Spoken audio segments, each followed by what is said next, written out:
Real live news channel से मुरादाबाद के एक बहुत मारूफ समाज सेवी और शायर जनाब राशिद सैफ़ी साहब के पास मौजूद हूँ।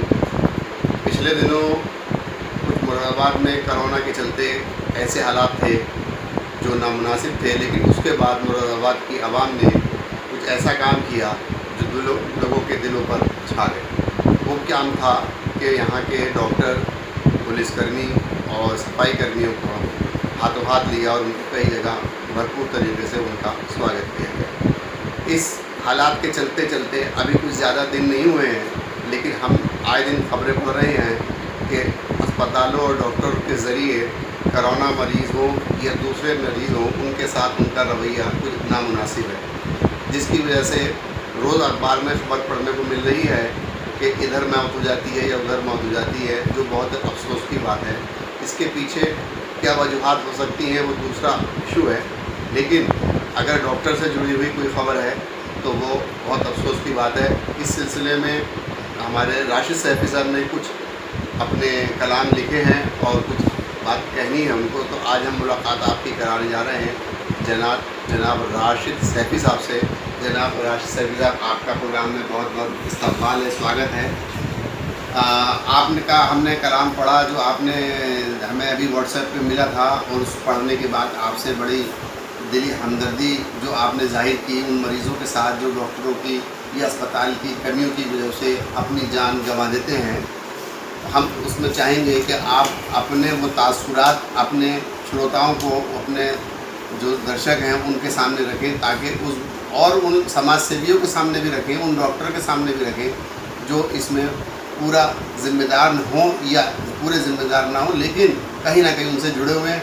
वो अपना रवैया अपने उन मरीज़ों के साथ, उन ज़रूरतमंद लोगों के साथ ऐसा रखें जिसके लिए उन्होंने संविधान की कसम खाई। जनाब देखिए, हमारे समाज के अंदर, हमारे यहाँ और हमारे देश के अंदर, हमारे यहाँ डॉक्टरों को भगवान का दर्जा दिया जाता है। ये कहा जाता है कि डॉक्टर भगवान का ही दूसरा रूप होता है, और इसमें कोई शक भी नहीं है। डॉक्टर अक्सर जो है लोगों को ज़िंदगियाँ देने का काम करते हैं, उनका इलाज करते हैं, बड़ी बड़ी गंभीर बीमारियों में इलाज करते हैं, लेकिन कहीं ना कहीं डॉक्टर्स की कुछ कार्यशैली पर कुछ सवालिया निशान लग जाते हैं हमारे समाज के अंदर। आज हमारे समाज और देश के लिए बड़ी उसकी बात है, बड़ी ही बदनसीबी की बात है एक तरीके से।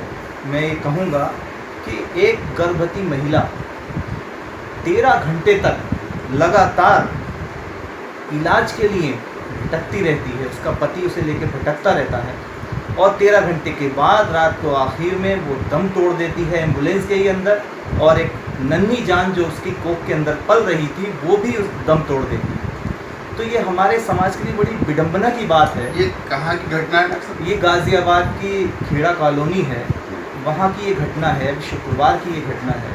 शुक्रवार सुबह से लेके सुबह 6:30 बजे से और रात 8 बजे तक उसका पति उस गर्भवती महिला को लेकर तमाम अस्पतालों में, 8 अस्पताल जो गाज़ियाबाद के प्रमुख, नोएडा के बड़े बड़े हॉस्पिटल हैं, वहाँ लेकर घूमा इलाज के लिए, क्योंकि वो 8 महीने और कुछ दिन की गर्भवती थी। लेकिन किसी भी अस्पताल ने, किसी भी डॉक्टर ने उस गर्भवती महिला को देखने की जहमत नहीं उठाई।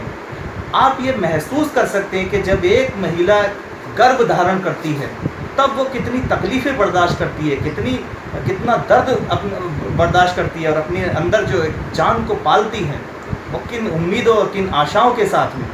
और वो एक महिला इलाज के अभाव में अगर दम तोड़ दे तो ये हमारे समाज और हमारे देश के लिए बड़े शर्म की बात है।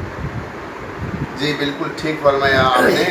असल में मसला एक ये भी खड़ा हो जाता है कि डॉक्टर्स लोगों का कुछ बिहेवियर अब ऐसा हो गया है कि वो लोग बहुत ज़िम्मेदारी से काम नहीं करते।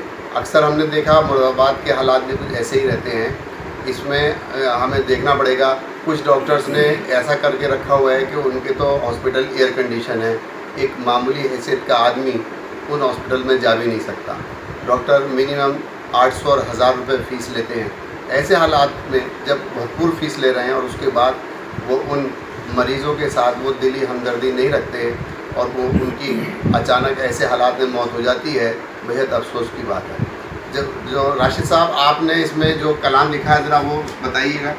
देखिए एक जो कलमकार होता है, एक लेखक जो होता है, उसकी ये सामाजिक जिम्मेदारी होती है कि समाज के अंदर कहीं भी कुछ अगर गलत घटित हो रहा है या अच्छा हो रहा है तो उसको समाज के दूसरे लोगों तक पहुंचाना उसकी जिम्मेदारी होती है।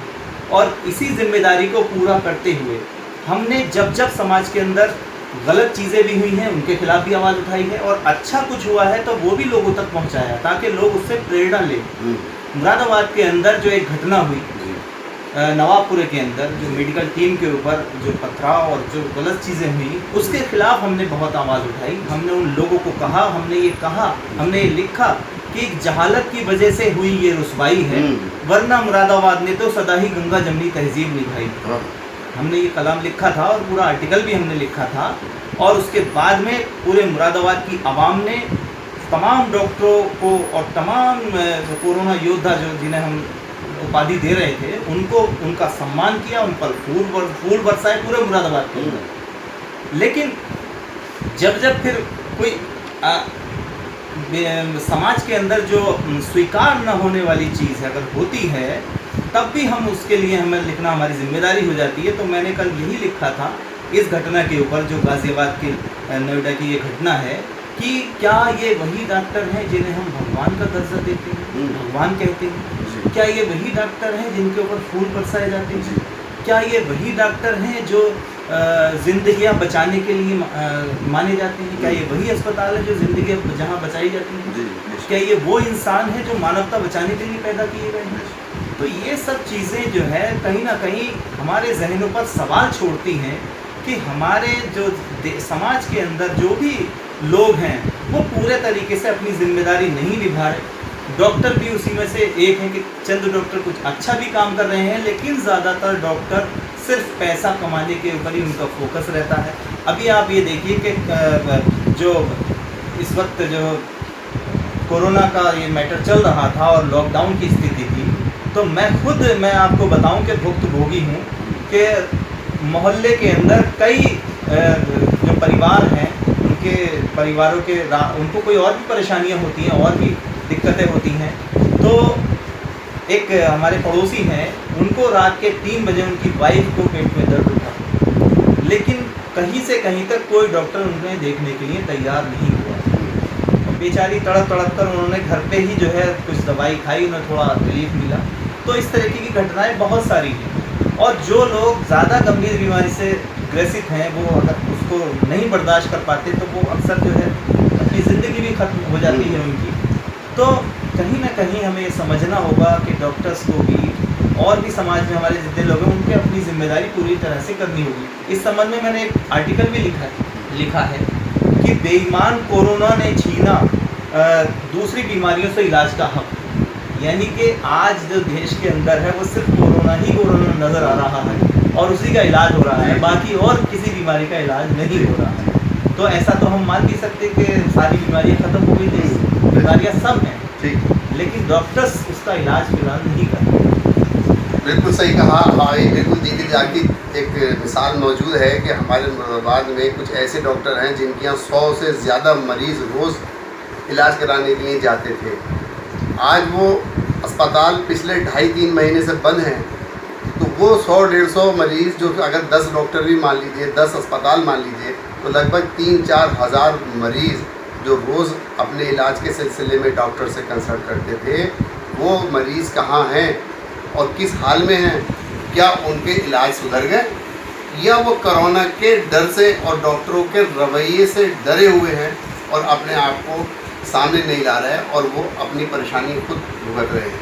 इन जुमलों के साथ मैं अपनी बात को विराम देता हूँ और मैं डॉक्टर जनाब राशिद सैफी साहब का शुक्रिया अदा करता हूँ कि उन्होंने इस बहुत नाजुक मामले पर रोशनी डाली और लोगों को जागरूक करने की कोशिश की। मैं शाहनवाज़ अहमद ख़ान, ताहिर हुसैन कैमरामैन के साथ मुरादाबाद।